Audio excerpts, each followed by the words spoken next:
Chawlhni Sikul mi lo thlir tu zong in zain chibai kan han bung veka cheu pathian kai ko na le be na zara wa ta hi na chawlhni vai hi na kan lo thleng le a hetianga tum tha min pe tu dam na risial na min pe tu pathian ama sain fokin mo se amen wala hian kan sei ho na zil ho na te kan tran mai ni her hriat tir na kan lenga kapning ke hi lalom puya min chu lalom puya nia kadot le che hi pularam mora tau tuna Washington Mizo SDA Adventist Church a di kon thok me ania kadot le che hi pi banal ro di fanai kan ko shana head di kon es thok me ani adot le so puram thaka khiang te kan ko shana personal ministry shoi tu thok me ania apia bera thu so pu hol za thaka mo chung kan ko shana di kon zinga rong na em ania vai na hianin kan zir chuate lan na kan le ro na thir tu te ngai sa tu te ta na lok na alo ni cheu ka bai sei bo ani ole vai na hianin thu pui poi mo tak mai kan zir ho le do na kan thu pui in ha na tur chu bible thu thung te thlir na ti thu pui hoi sei ho na le zir ho na kan lenga kan chang in ha na tur Exodus bung so bakwa changa kha Bible in ai chuanin in lo keu ve anga chu wangin ka thu in oi tak zeta ka thu thlung hi in pom chuan khovel nam zong zong zinga hian ka tan ro than bik in niang khovel pum pui hi ka ta an si a kar ma sa khanin kan nu le pa ma sa te bi le dama an tluk na in chang khanin kan Zirlai ti topin oma tun quarter chung zonga kan Zirlai zirtur hemi tlang pui voina hianin highlight kan tiang chu tun kar chung hianin aron la chuak dona thu thung chung chang soi ho na le zir ho na kan nei dona chu ta chuanin navathe na pathian na thu lo thun dan te le Abrahama ne na te i chuan snei tlanga asiam thu thung chung chang kha kan thlir ho do na ni thu thung ti thumal hi enge ni omzia ti kan on sei chuakanga pathian ni nova asiam pui thu thung kha enge ti kha kan zir chuak le bokanga Abrahama ne na an siam thu thung khan eng ang bai sei na nge om ti kan zir chuak le bokanga thu thung mishing te ti ve tur lama hian rin na le thil ti tan enge poimo na anei ti te kan sei hawanga thu thung hi in rem na mai nge nia in lei chin na ti that na tura siam ni zok ti te pho kan sei ho do ne ole thu thung kan han ti hian kan han ngai tu mai chuan thu thung covenant he thu thung hi mi pakhat chawin ama le ama thun thei ani lo ni ti kha kan hriat masat apoi mo a thu thung kan ti chon patni mi patni thu in ruala thu thun na an siam thu in tiam na an siam kha akok deuh bera or mi pui mo mi tam tak om khom na atanga thu thung kha akok tel bok ani thu thung ti om zia kan han soi don chuanin tam tak soi tur omanga ka hnu po soi tur tam tak an lo om wangin kan sei thok thokanga tong bul kan en chuanin berit antia hebrai thumala tanga lo chuak ane het berit ti hi thu thung lui lama hianin voice ni le somria le pasari vel tarlan mu ani bok ani Genesis bungsom pasari chang ni kan en chuan ti chuan nangma ne na kan in kar thu chu ka thlunganga nasatakin ka ti pung don che ani ati thu thung kan ti hianin tuna kan Zirlai hi ro pui ka ti em maya tuna khovel tena kan mi ngai sam kan mi ho sa kan tiang chumo khovel mi puina tam zo na kan hriat tuna chuan number 1 ni lo ma sela Bill Gates hi an entai la ani hianin kan nela thu pakhat miron thlung ta ang se ompui chu tiang kha tiang chuanin thil ti la ti chuan itan chu tiang kha tiang chu karon ti sarong che miron ti ta ang sela kan lom le in karinga ni mo eng wange at thumin thlung tu kha mi ho sa mirin om khovel mi hriat ani tlat awang khanin kha athu thlun na khan athil min phu ta te kha kan ti lo tin nge a be sei oma mi tin te hian ma se chu ai ro pui zo kan chang thana kan chiarta kan khanen khovel pum pui hi kata ani sia ti kha pathian na ron saita khalai khan ka thu in oi tak zeta ka thu thung hi in pom chuan khovel nam zong zong zinga hian ka ro than big in niang atiani thu min thun pui tu hi khovel miro pui le mi hausa ni lovin khovel le leilung le chunga thilom zong zong siam tu pathian ni na kan ne na thu a thun hi ke ni ta na van nei thaka thu kan thun hian kan mirin lo te ne na hian mi hring chon kan thu ngai lo kan mirin tok kan hriat chian tok ngai ne chuta chuanin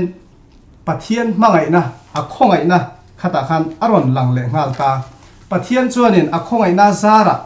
ke ni suala tu to te kan nu le pa te masa an tluk na kar masa kan zirta atang khanin thu thun na aron siam ta a in lai chin na cheto zom le turin kha in lai chin na evi le dama te ne na ape ka lo cheto kha din thar le turin tu na hian pathian chuanin thu thung thar mangin kan ne na thu aron thung non le ta chu khongai na chu tu na hianin thu thung hianin kha khongai na dik tak kha aron tar langa chuta chuanin heta hianin khongai na kan ti hi Greek kan zirlai khanin agape he agape thumbulina trong bulina asoi tum hi mi hring te chunga om theilo ti hialani a chan chu pathian hne na chaw om thei engwange ti chuan phu mia lo mangai phu lo te hne na mangai na khongai na lan tir na kha mi hring te hianin thil om theilo tuk ania ti chuanin pathian no nung chang ro pui zia tar lang tu ani le boka ti chuanin pathianin sual kan hne thei na tura a thu min thun na he khongai na hi ani vele tlat bokani ole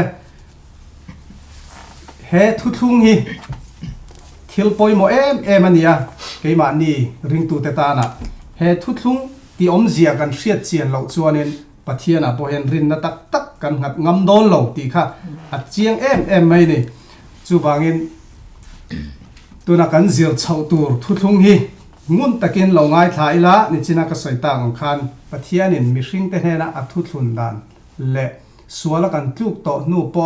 min la ron zong tranga thu min la ron thun pui zela hianin engtin nge ke ni pora kan lo chan let ve ang ti kha kan zir ho don ani along om ro pui le mai tun kar zirlai chu tuna chon no ane na an siam thu hlun ti thotan ni zirlai soina karon nei venge no ane na an siam thu hlun no hi Christian te tan chuanin kan hrelar kan hre tho ome no pang te thlengin no hi chu bible a thu kan sial hianin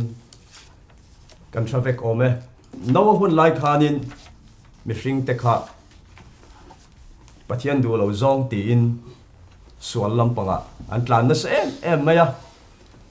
sual an sual na apun hlun na sat em wangin pathian athina rim ta ni ti kan theya chon pathian chuanin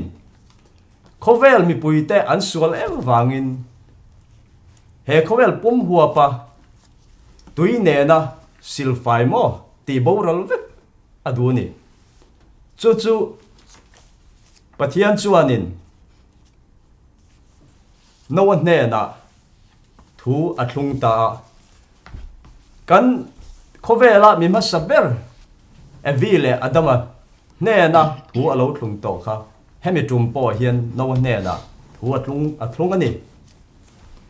engwangin nge no one nen khera khanin khovel mi kha zat tam oma khan no te chung kwa bik chawa khanin thu thlun kan ti chuanin no kha pathian ti tu zami em pathian anga thu anga kal chungkwa anni wangin kha khovel mi puizinga khan ama chia kha pathian mitlung anni a pathianin a hnena thu athung ta ni ti kan hrathei ni pathianin no ne na anin kara anin laichin na a thuk tak chatak mai chu ti langa thua thlung po kan ti thei ome no thuthlung tu hi arin om ma no pon a ringa no hi pathian thu oi kan ti to kha pathian du angkal mi pathian zami em ania chuan pathianin no chu thu thlun pui ti kan mu theya no ne na khanin pathianin he khovel mi pui zong hi an sual em wangin nowa katibo rol don ani tuika le tir don ani ti in pathianin no ne na ahilta ti kan ria chuanin nowa khanin ni china ron soima sa pu ong puina ron soyang khain thur thun re ye chuan mi pakhat ai tam ani ti ron soi to kha a thutlung tu kha pathian ani thu soi tu kha pathian ani alo ngai dong song tu kha no one nen ain kara pathianin thu thlunga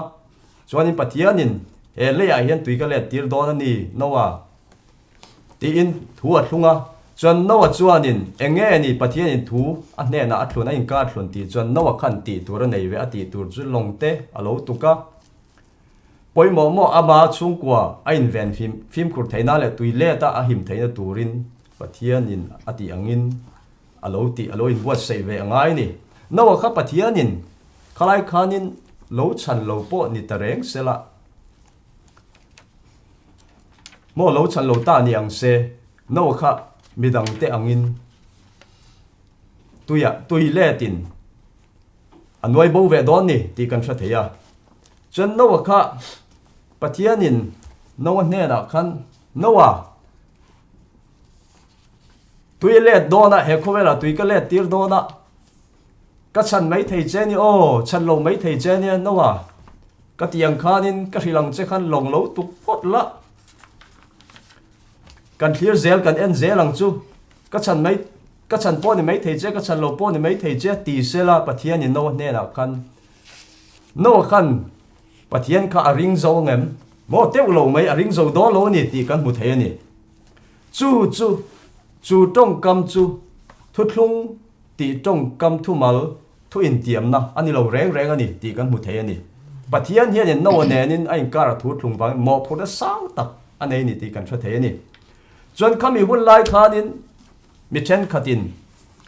no hun lai a tuilet kha he khovel pum pui huwa pa tuilet ani lo nowa omna ramvel che vela chim tui pui lian mai ani ti te in an soi ani nowa omna vel mai ya chim tui pui lian mai voi ni khat ale da piang khanin pathianin no ne na athut thlung chu abo chia kan ti na mi bo chelo e teu lo mai chu heta hianin bung le changa hian kan mu the ni Genesis bungkwa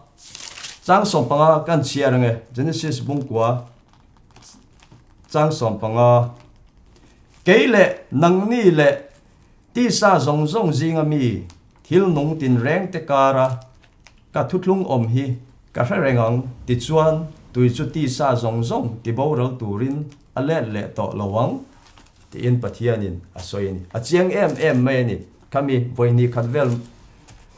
mo no omna chim tui pui lian a piang khanin ale da piang khanin khovela khabiang be angvel mai kan ngai chuanin do tani mo engwani china karon soita karon chiarta ang khanin khovela tuile le to reng ngai don lo ti thu kan ria mi ring te po suat ani don to lo thu ti kan ria chiang takin kei ni point kan ria ni no khanin longa tu khanin no an thuan tiam khanin pathianin heta Genesis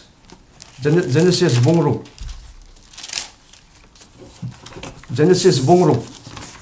chang som paria pon kan chiar chuanin nowa kha pathianin ending nge ti chuanin nowa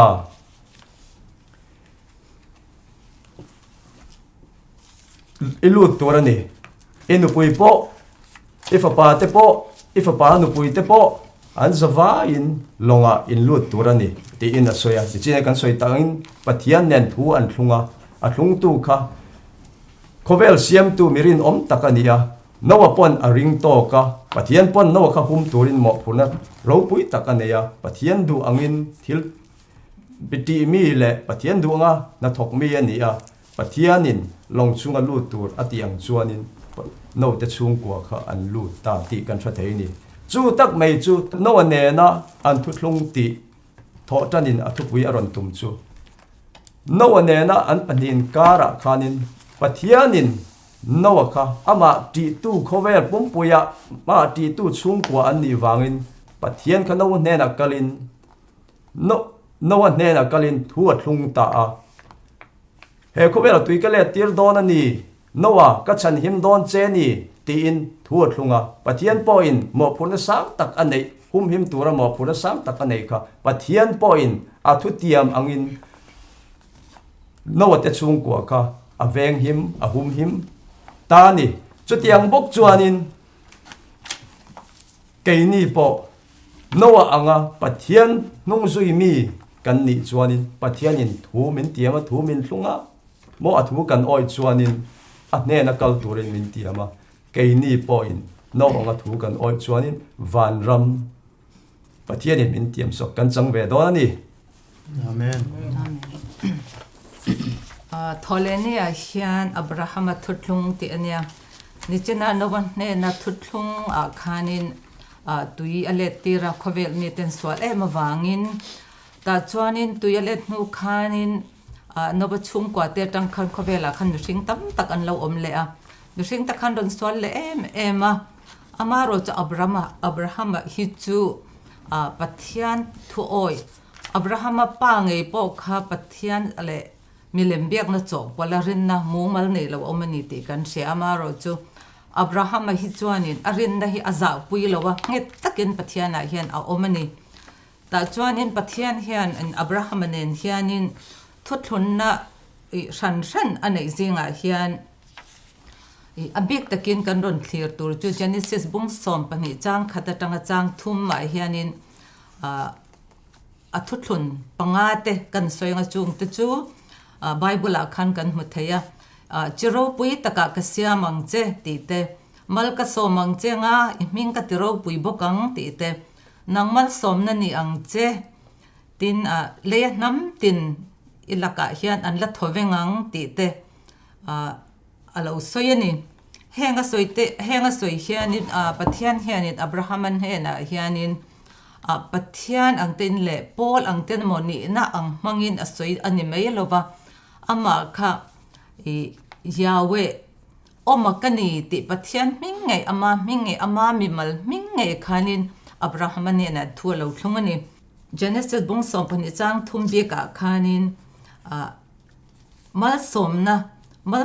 nang chuan abraham chuan mal somenan ate hi enge ni mal som an ni na tur be khachuni angti adot le chuanin pathianin thuate ama hian me se chu local tur thu hi a local tur thu hi kan lo mu theile galete bung thum chang somni pakwa te aron tar langa abraham atanga kan chui chuanin iso krista lo pian nakha chuan somli pakhat na che khan iso krista ka alo piang ani ti kan mu thei ta ni tin iso hi mathaya bung khat chang khat atanga som pasari kan en chuan iso hi davida fapa ani ti kan sia davida chu abraham fa ni te khan akal sozer ta chu tiang che chuanin an ni hi israel fa te an ni ti khanin an kan chui chuak thai ani ta hianin thil poimo deuh mai soitur kan nei chu abraham ne na pathianin na thuathlun hi khongai na thuthlun ti te pon an lo soi ve a engwange nge khongai na thuthlun kan ti chuanin rin na awanga khongai a chandam abraham kha pathian khanin aron bi a thola chuak lakal turakati na chakal ro ti khanin aron ko dani ta chong khoi munakal turnge ani ti pokha shamya lo khanin rin na in akalani ti kan moni abraham kha ta chon chu arin na chu pathian chon a fel na arwa sakani ti te kan mu a tin galetia bungthum ni chana karon soi bungthum chang som ni bungthum chang ruka khanin abrahaman pathian ringa arin na chu fel na ruat sak ani ang khan rin na te chu Abrahama fa te an ni pathian chuan rin na awangin gentle te po in thiam an chang don ani ti ralokin nangma a chuan nam tin mal som sakin an omang ti in Abraham hane na khan chan chin tha lo hril lok to ani tin Genesis bung thum chang som ni pakwa kan en po in Krista ta in ni chuan Abraham tha thutiam anga ro lo tu tur te in ni ti in pathian hen alo soi bokani heng te hi ke ni ring bu te tan chuan athlamuan thlak em a rin na in Abraham chu ko ba om khan ro ro chan tur mun alut turin kal chuak turin thu athu cha pom ta ani ati tin akal na tur lampo hrelovin akal chuak ta a hebrai bung som pakhat chang re ta chon kan mu thei ani tin rin na wangin ni chuna kan soi to om khan chandam kan ni a churin na chuan thu oina min nei tir thina thu oina tel lo chuan thutlung le inzom na a hian mal som na hi om thei lo ni ati ama ro chu thu oina hian pathian in thil alo ti to te rin na chan let na ani ati hai hi kan hret poimo em a zo han da thong khat bung li chang som pakwa chuan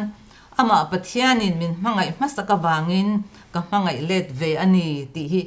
min mangai awangin ke malin pathian kan pa mangai masa ni lovin pathian in kan tan min ti sak min mangai awangin ama kan mangai let le a kan mangai awangin thutiam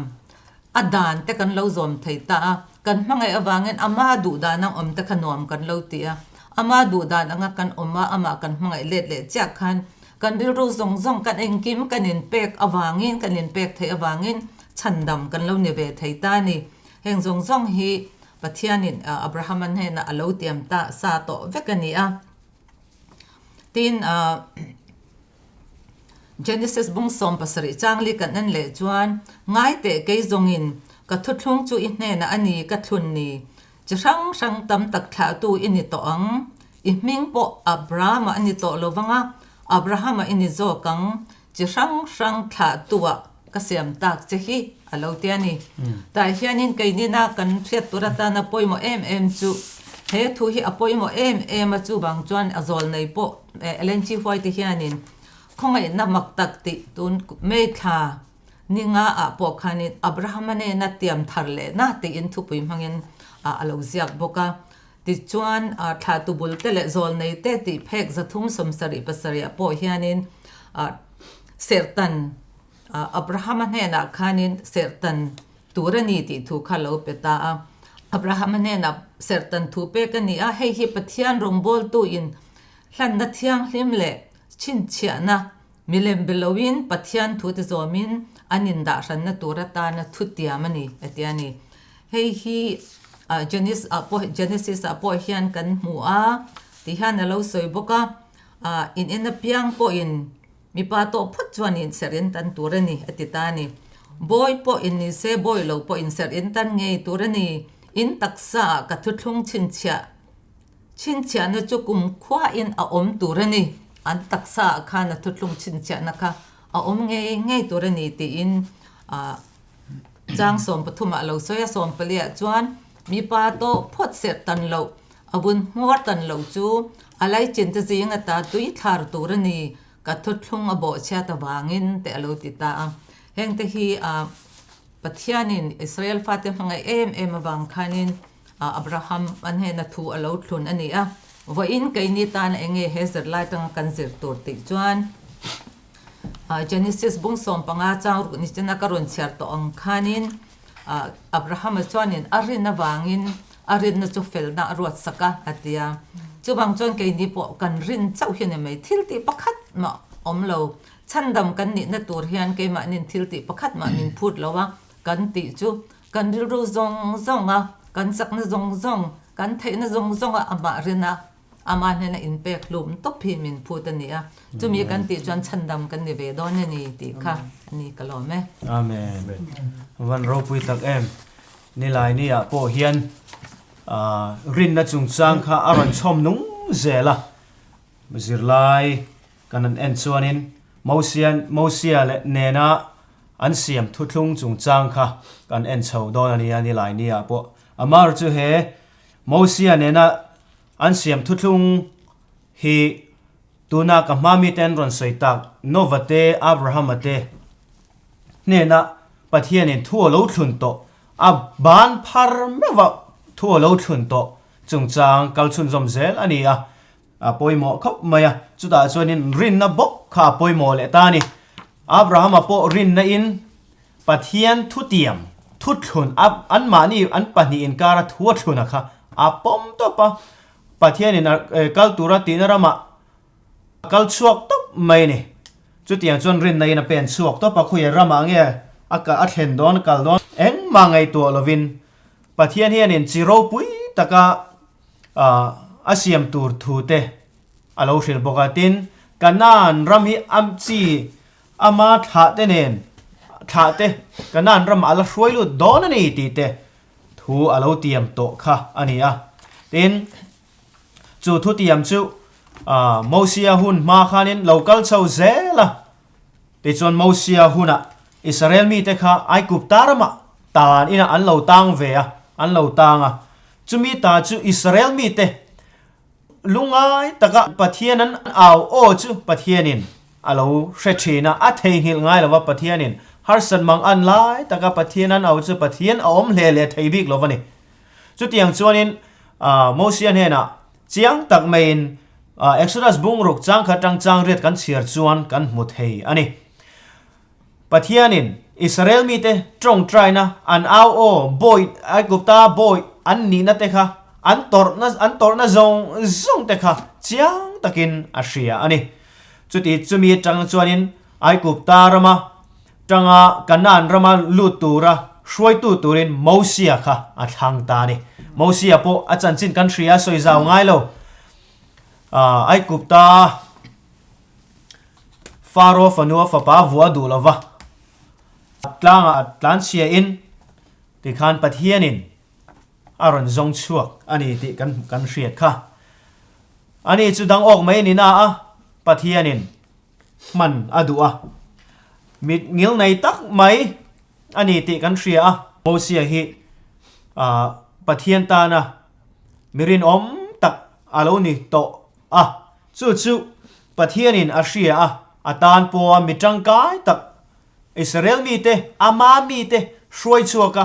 an tum ram hruai thleng turin Mosia a thanga ti chuan Mosia hena Abraham ate Isaac ate Jacob ate hena thu alo tiam ti nget turin Mosia hena po thu a thlung thar le ani ti kan hmuwa tin helaya hianin thu thlun dang po aneya chu a thu thlun dang chu engtenga ti chuanin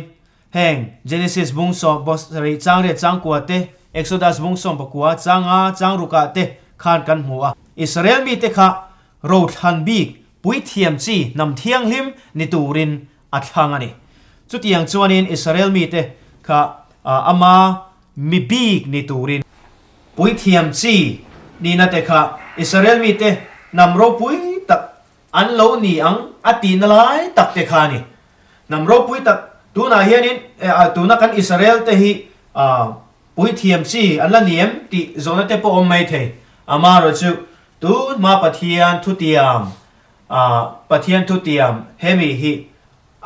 hian an huam phave lawani ti kha chiang takin ka Bible kan zir chuan kan hre theya tin sertan chungchanga po kan zir chho zel chuanin Israel nam Abraham hena khan sertan turin alo tia chu chuanin he ta tlan tu thu tiam kha alo lang ta ni engwanga sertan tur nge an ni ti kha he ta chandam tu Isu Krista aron la piang don ni ti te min zir tira chu Mosia te po khan an chom nung chau zela khatiang thu tiam te kha chandam tu kan la nei don ni min la chan chuak don ni ti te chiang takin helai henin min ron ko mu ani ti kha chiang takin a mu theya tin Exodus bungruk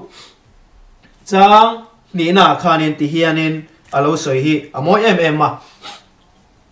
tlemi ka chiar thui de ulekang ti chon pathianin Mosia bia hne na ke Jehovah kani Abraham hne na te Isaac hne na te le Jacob hne na te kha pathian engkim ti theya in kalau in lar to kalau in lar ta a ka ming Jehovah in ero chuan an ne na kalein hriat tir lova ate ni Isakate Abraham ate Jacob ate Isakate ne a kha chuanin Jehovah tin ein lar ngai lova ein hriat tir ngai lova ma se Moses ne na ero chuan Jehovah tin aloin lara tin entin nge Moses a kau khan engtin nge ati Moses na zota oma kani ati kha apoi mo em a chu he Jehovah tun ma loin lar ngai lo ama ne na loin lar ta chu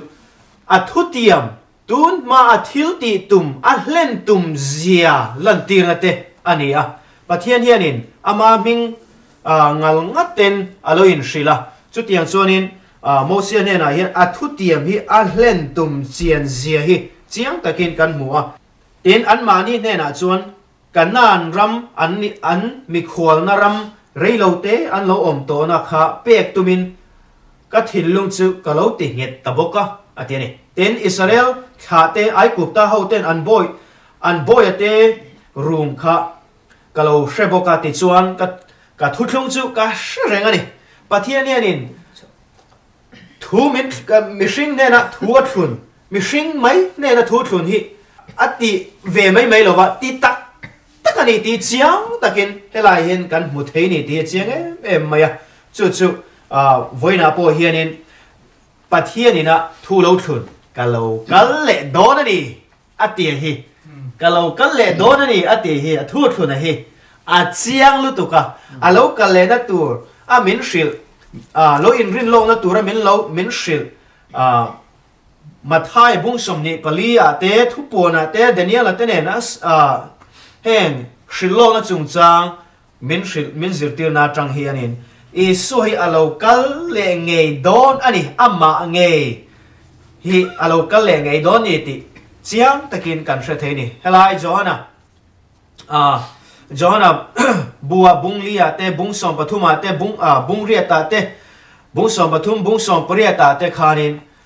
amma nge ani je tu na ma helai Israel mi te Moses te Abraham te Isaac te Jacob te ne na lo in la rakha isuang nge ni je helai Johana nge po hian record na hianin lo in soina sa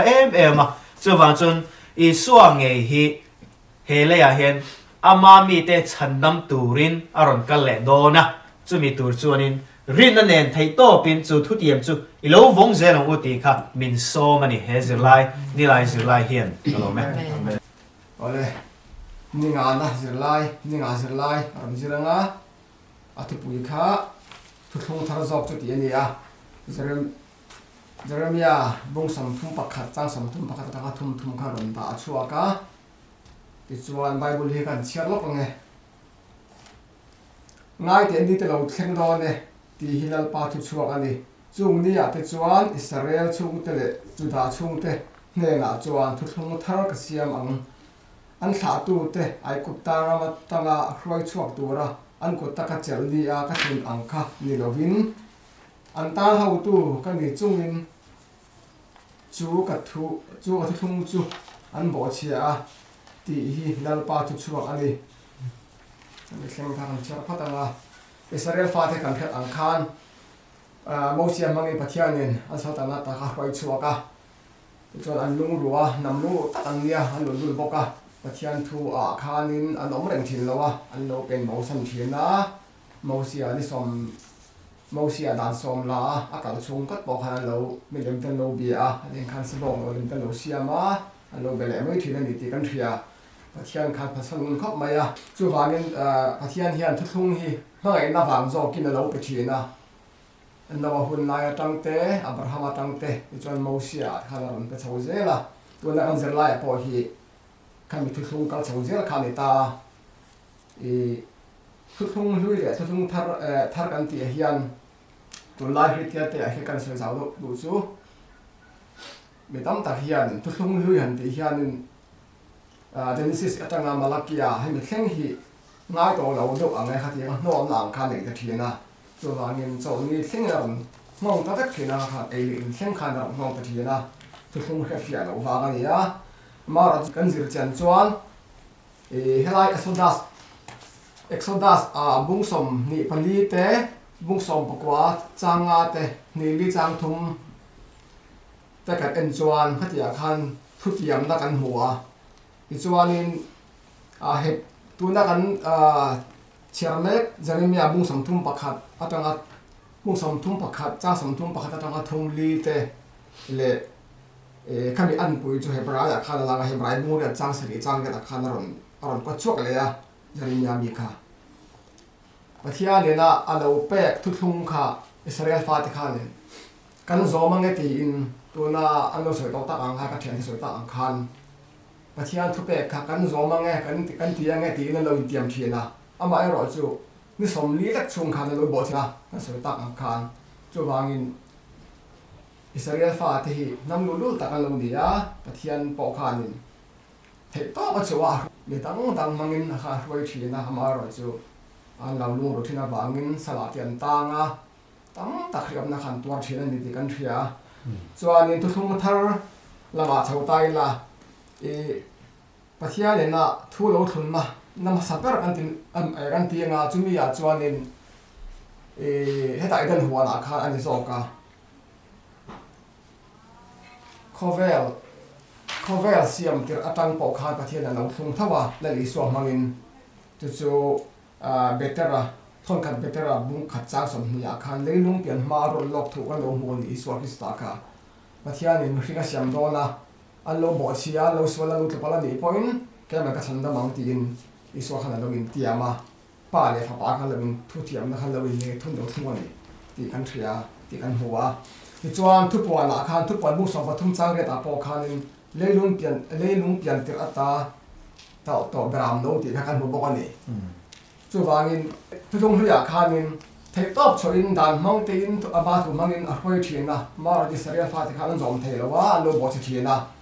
chu wangin dal i so krista mangin mo ran sok ta mo ran zong chok le ta dal i so krista mangai mo ran chan chu awangin thu thung hria kha chuan pathian le Israel fa tin ka thun thunga thu thung thara chuan pathian le Israel fa chau le talawin khomvel mi zong zong in ka ra tu an thung ani ti chuwa thu thung hria khanin an thu thung le reng kan dum hat thina ai in ka ra khan pathian le Israel tin ka ra mo sia kha oma thu thung thara chuan kan in ka ra iso krista om le thonga hate khan kha khin se thei lak an khan ni ta ti chuanin an in he ta to rin ram ti sen an mang thia thu thung hria chuan a thara chuan iso krista ti senin adem ta ta ni ti kha ni ta chu wangin thu thung ni hun la ya dan zom mang le ka ti ka thuk tiam manga ti tang tam tum da he ta thu som pe mi thla chunga nung ka ti nung chang siam ni lo khan Jeremia khan ro soi chang e ba Jeremia bung som thum pakhat chang som tum pathum ani ya khata khan pathian le chang ka ke lo so ya kan chiar lo pange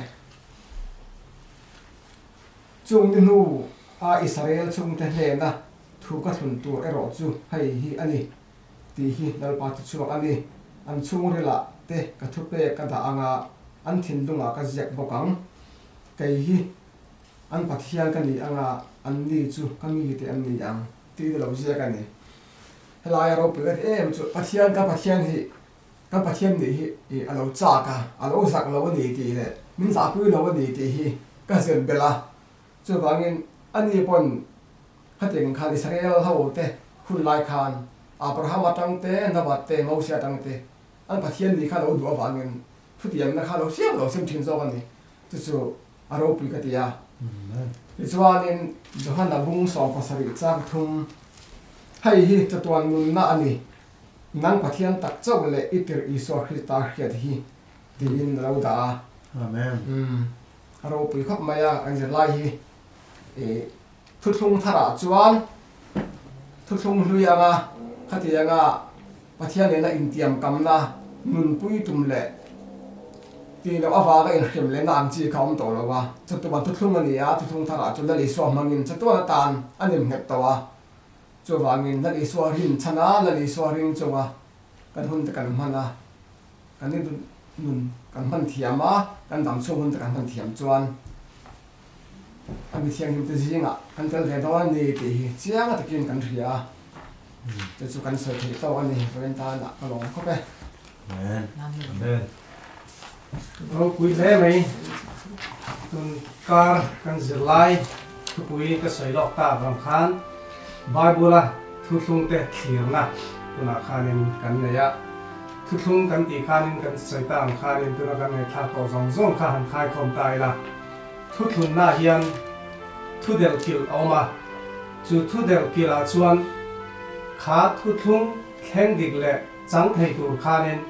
ti tur ông về để ta này nụ bài ca là bộ thu tiền căn này ta mi bà cháu nó tiền mai đâu mấy chia con nó tiền mà khát ya anh in tiền về rồi ông ta cả ông tu ra anh in tiền na cả thu vào lên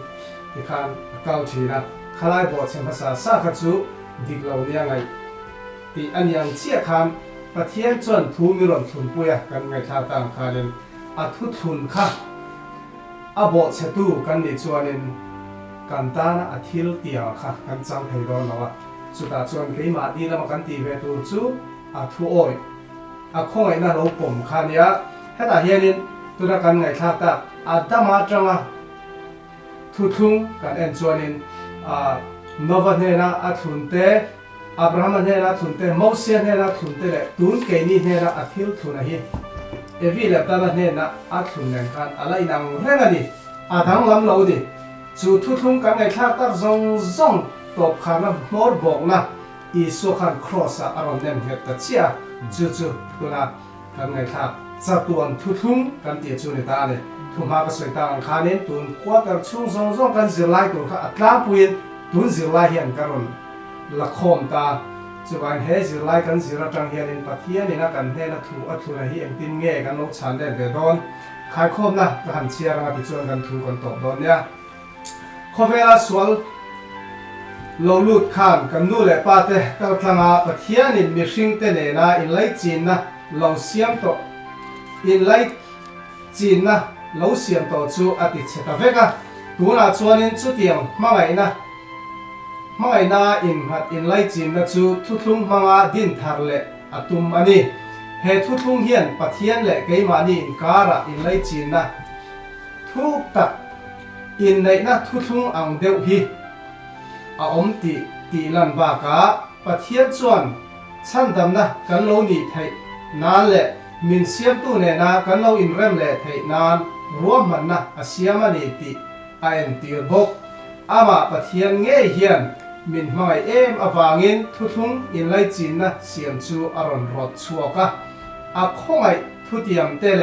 ทิลตีเตมังอินอามาเนี่ยนะพุ่มขัดนิตูรินมินซ้อมแรงอันนี้อารมณ์